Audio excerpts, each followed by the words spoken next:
Oh, hi. My name is Jim McGuire, and this is great that you're here watching this show. This is storytelling. I appreciate if you would make a couple of comments about what I'm doing. That would really be great. It's always nice to get people saying, saying things about what they observe in the actual story I'm going to tell. So this is a story about growing up in the South Bronx as a young boy. We all come from some places. This is where I grew up. It takes place in 1953. I was home from school. It was June, the second week, beautiful, beautiful day, and I was sick with the flu. So my mother was out shopping, and my father was working. He worked at the 3rd Avenue Well, which was this L structure that would go all the way down to South Ferry, and he'd come home at 5:30 and have dinner. My sister and brother, they were older than me. They were at a church function. So I was looking out my window, and really, this was some view I had out my window. It was like, I lived on 135th Street. Right across the way was 134th Street, but it was very far over. It's about 3 football fields over, we had a beautiful view of the blue sky. It was really great. And at night, you could see the Triborough Bridge, you could see the blinking lights, and sometimes you could even see the top of the Empire State Building. It was an amazing view. So, but right there in the middle of this place was the Deegan Highway, 4 lanes that would come from the Triborough Bridge, which was about a mile away, and would go all the way up to the Bronx, all the way up to Yonkers, and up to the Thruway. That's where it connected. But the thing that was nice about it was that the highway was down low. It wasn't way up, and you could it was surrounded by grass. It was really, really very nice. So I'm looking out my window, and I'm watching my friends. They were playing football on this little patch of grass next to the highway. Now, see, further up there was a larger field where the big guys took over, and they chased these guys away. It was actually a nice big field to play football, but they chased them away, and they have to go. So I'm watching my friend Thomas make a beautiful catch, and he goes right into the roadway, and all the cars are beeping their horn and yelling and screaming at this guy, but he was all right. Nothing happened to him. So I continue watching, and all of a sudden I hear this tremendous noise across the street of gunshots and police sirens. And I said, wow. It was like down by 133rd Street. And in those days, the police siren went something like this. And I knew something was wrong because you could hear the shots. And you see, in the 1970s, the siren changed to this. It changed to a different sound. It went like, rip, rip, if you went through a light. They'd stop you, and they would go, rip, rip, rip, rip, rip, rip, rip, rip. Completely different siren. Well, anyways, so it came and went away. So I saw then my friend Manuel make a beautiful catch, and he went sailing into the Willis Avenue Bridge, the flagstone side of the bridge, and he really hurt his shoulder. He rolled down the hill. I saw him get up, and he seemed to be okay. The Willis Avenue Bridge would carry traffic from the South Bronx right into Harlem over there was like 2 Willis Avenue bridges, right into Harlem and 125th Street. So all of a sudden, from across the street, I heard this tremendous sound of breaking cars and gunshots. I looked across, and I saw this black sedan come roaring around the corner with the whole back window shattered and knocking down garbage cans.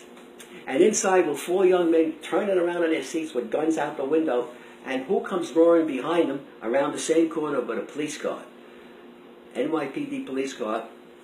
It was green, white, and black. That were the colors. And there's a gun battle between both cars, and I remember the officer on the passenger side with his gun out the window, firing away, and you could see the smoke coming out of the barrel. Well, I remember seeing the headlines of the Journal American, the Daily News, the Daily Mirror. The headline would always go like, "Youth killed by stray bullet." So I immediately got down and I hid down in my window, and it was down there.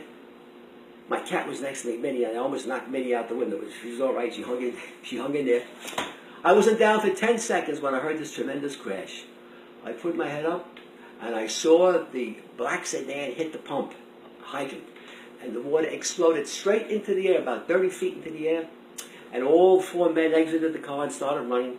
One guy ran for the Deegan Highway. He scaled a small fence and started running down the embankment where my friends were playing football.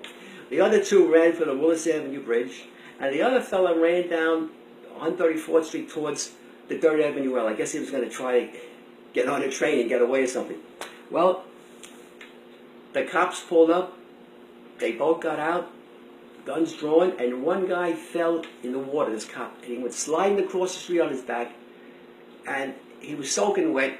He got up and he ran to the railing where the guy ran down the Deacon Highway, and he yelled out to him, "Halt! Halt!"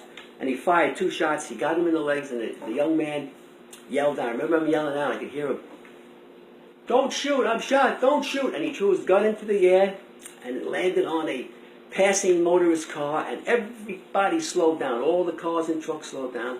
They knew something had happened. And my friends who were playing football, they all started laying down on the grass because they didn't want to get shot. So the other 2 now, they were running for the Willis Avenue Bridge. The second guy was, somehow he stopped to get something out of his shoe. The other officer gave chase. He knelt down and he fired, and he got him in the head area here. And I saw him crumble to the roadway. And the other fella came back, and he threw his gun down, and he went over to help him and give him some kind of assistance. And I remember the cop was standing over the both of them with his gun out, looking at the both of them. So I said, "Oh, well, I have to go down and see this." So even though I felt very sick, I said, "I got to go." So I put on my chino pants, my black chino pants, and it had the little buckle on the back, the silver buckle. And I put on my Sunday shoes, all shiny. I didn't go to church because I was sick.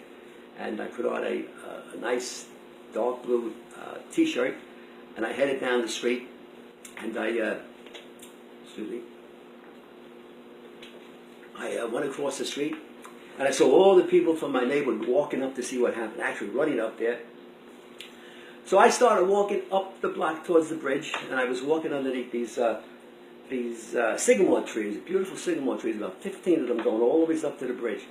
And they had these beautiful, lush leaves from June, you know. And I remember looking through the leaves, and I could see the police lights blinking and the ambulance and people moving on the bridge. I said to myself, even though I was a young kid, I said, wow, what a thing that is. What a contrast. The beauty of Mother Nature and the tragedy of human life. In other words, somebody got killed up there.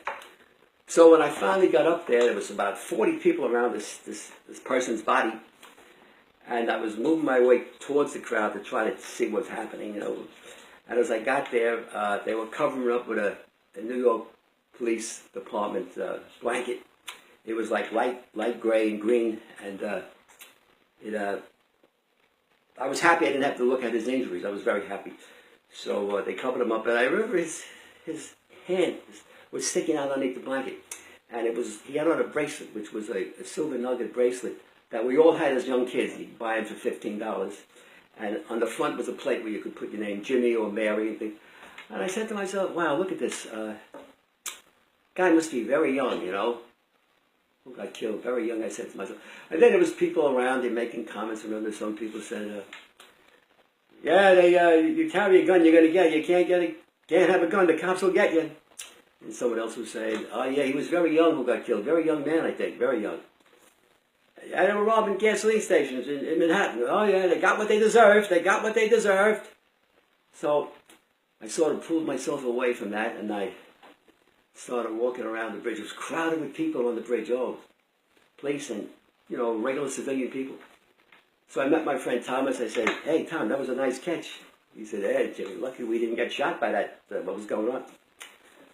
So then I noticed this police car on the bridge, and I, you know, when you're young, you like to look inside the police car and see what was there. You know, sometimes they have shotguns in the back and things like that.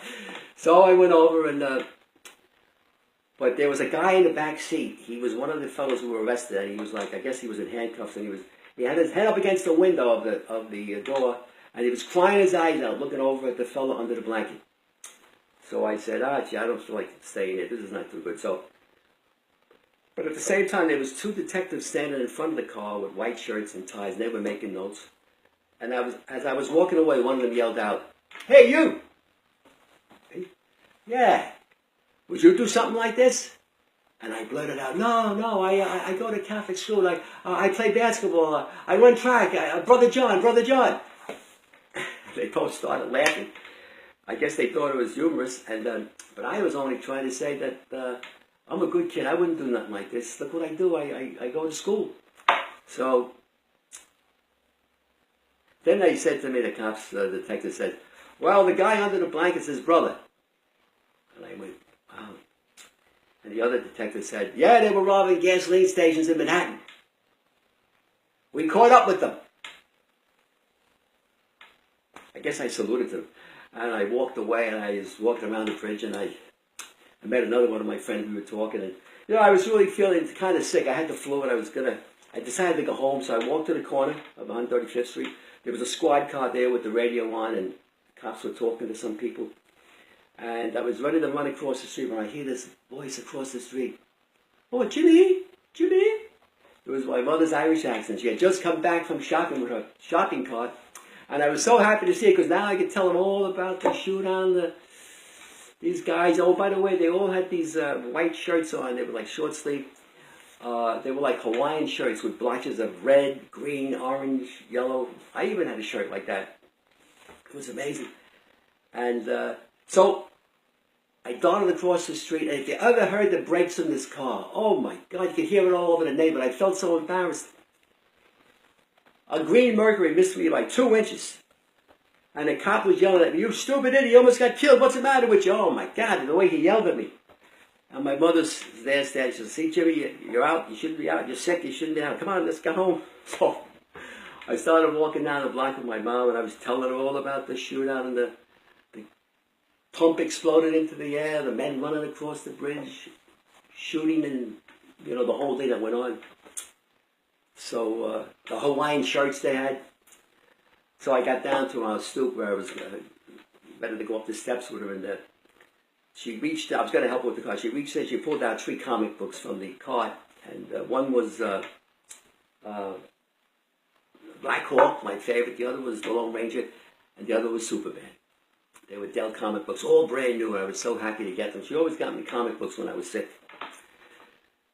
So I thanked her, and then she said to me with her blue eyes, she looked down at me, she said, Jimmy, the boy under the blanket will never read a comic book again. Never.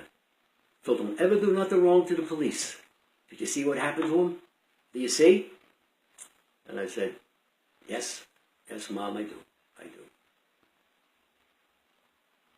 And I helped her up the steps with the cart. And